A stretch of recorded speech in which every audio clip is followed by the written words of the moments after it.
Good evening. From Iran to Afghanistan, from Belarus to Cuba, courageous women continue to stand up against authoritarianism, fighting for freedom, democracy, and equality. Around the world, women are running for political office and using their power to deliver on democracy and protect fundamental rights. IRI has a long history of supporting these women, including through our Global Women's Democracy Network. It is my distinct honor to introduce the next speaker, Naheed Farid, someone whom IRI has been privileged to support throughout her political journey. Naheed is an Afghanistan Parliamentarian in exile, who was the chairperson of the House Standing Committee for Women's Affairs. She was elected to Parliament in 2010 as the youngest ever elected politician and lawmaker in the country. Naheed was forced to leave Afghanistan with her family after the Taliban returned to power in 2021. She continues to work tirelessly in exile to support and advocate on behalf of Afghan women and girls who are facing horrendous oppression and violence under the Taliban's rule. Please join me in welcoming to the stage Naheed. Thank you.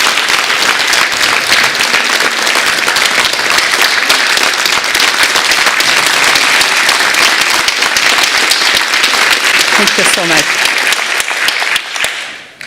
Good afternoon. It's my absolute honor and pleasure to be speaking at this very prestigious stage of democracy.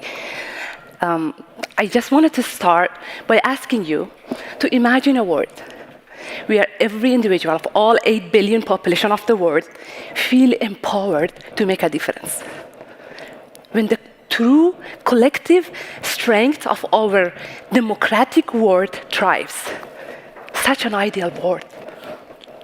Today I've been asked to stand before you and to share my story, my mission, and how together we can unlock the true potential of democracy.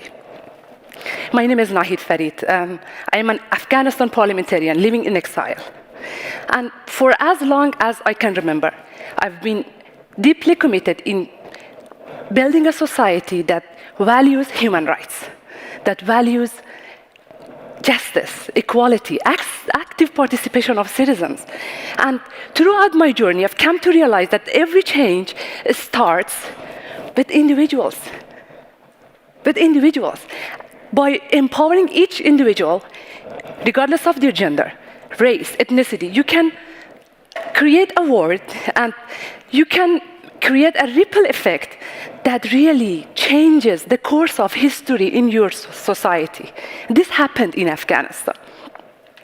In 2021, women of the world achieved a very significant milestone in attaining the highest level positions of power and political power worldwide. But that was not the case for women of Afghanistan. Women of Afghanistan went centuries back, unfortunately, at the same year after the fall of Afghanistan under the Taliban. Afghan women found themselves abandoned, betrayed, enduring a regime of gender apartheid, and one of the deepest human rights crises of the world. Today, Afghanistan remains the only country in the whole planet Earth that denies women and girls their very basic rights. Despite these immense challenges, the resilience, the resistance of Afghan women was exemplary. Afghan women stand to defend their rights. They take their demand to the streets, they resist domestically at home, and at the same time, they resist economically, in some cases by selling their kidneys to save their children. And this serves as a stark reminder of the harsh reality we all facing, ladies and gentlemen. That while these women are forced to make unimaginable sacrifices, authoritarian regimes like the Taliban, apartheid regimes like the Taliban, turn a blind eye. These oppressive regimes that are benefiting from authority and power, at the same time they receive support from other authoritarian regimes in the region, in the world. And this is really unfortunate to see all these authoritarian and oppressive regimes that get together and get more power by this supporting each other to further suppress women and women push back. This authoritarian regime, at the same time, are mostly built on patriarchy and on misogyny. This takes me to the time when I had to take the difficult decision of leaving my country behind after the fall of Afghanistan under the Taliban in August 2021, escaping the clutches of Taliban authoritarianism. And I vividly remember the uncertainty, the fear that I had at the same time as we embark on this journey with my daughter by my side. And it was a very distressing moment when I remember my mom, that she had to experience the same weight of oppression when she escaped the Soviet Union occupation decades ago from the same city with her daughter by her side. The repetition of the history symbolizes the resilience and at the same time strength that runs through the veins of generations in Afghanistan and in the world to stand against oppression. Our story is not unique, but it serves as a powerful indicator and reminder of countless mothers and daughters who had to leave their country, who had to embark on similar journeys to seek freedom, to escape from oppression, to escape from authoritarianism. In a world that we witness backsliding of democracies from Afghanistan to Burma to across Central America, I think it's imperative for all stakeholders of democracies to get together, to get united, to defend their values. We must strongly believe in our common push for a more equitable and more democratic world where that countless mothers and daughters do not have to leave their hometown to seek freedom. And I think Afghanistan women and women of Iran, so many other women that we have that are at forefront of defending their rights, are in literal fight for their lives, not just their rights, for their lives. If we care about the health and vibrancy, and if we care about the well-being of our democracies in our home country, we must equally care about the level of sacrifices these women are facing on a daily basis. Afghanistan case indicates and symbolizes a global reminder of the fact that what happened in Afghanistan can occur anywhere in the world. That a group of terrorists can overthrow a democratically elected government and erase the hard-won gains and achievements of the whole society in a matter of hours.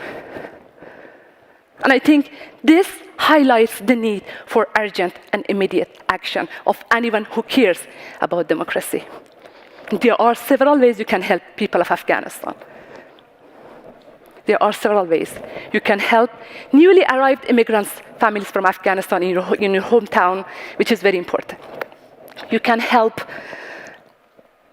an online education system that helps homeschooling, scholarships for girls. That is also important. But if you are a believer in democracy, you must get engaged with your policymakers and ask them to strongly oppose the gender apartheid regime of the Taliban in international level. The regime that terrorizing minorities, the regime that erasing women from the face of the earth. That's how you can help the people of Afghanistan reclaim their hijacked freedom. Ladies and gentlemen, as individual of that 8 billion population of the world, you have the ability to raise your voice, to make a significant difference in the life of millions that need you at this time of need, at the greatest time of their need. And you have this ability to help women of Afghanistan, the voiceless women of Afghanistan, and people of Afghanistan to help them against authoritarianism, against misogyny, against injustice, against inequality. And I can go on and on and on.